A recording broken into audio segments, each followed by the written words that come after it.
आगे चलो भाई, आगे चलो।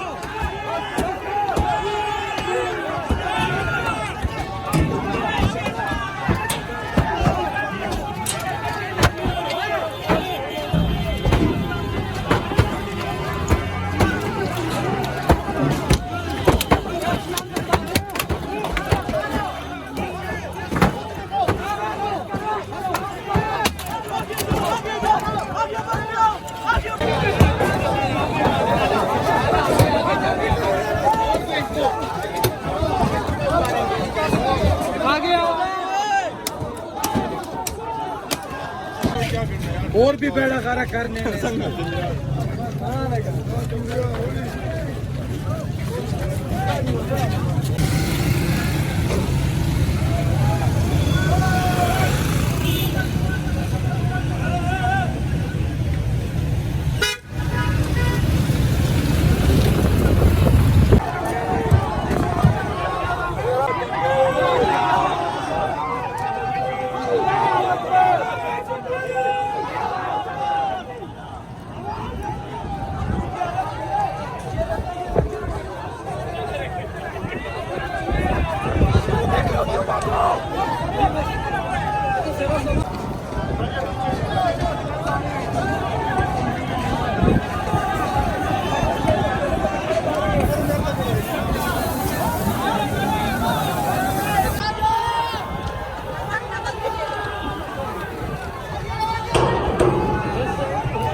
ना करो ना।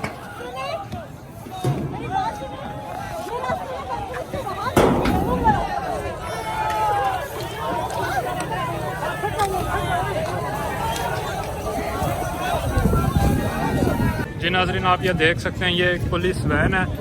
कारकुनों पर पुलिस ने बिला वजह शेलिंग की थी। जैसे इमरान खान साहब आए हैं तो जैसी शेलिंग की कारकुनों पर, तो कारकुन आगे से मुश्तइल हो गए और उन्होंने गाड़ी का फिर सारा गुस्सा जो है पुलिस वैन पर निकाला। ये आप देख सकते हैं दरवाजे का क्या हाल हो गया इस वैन की।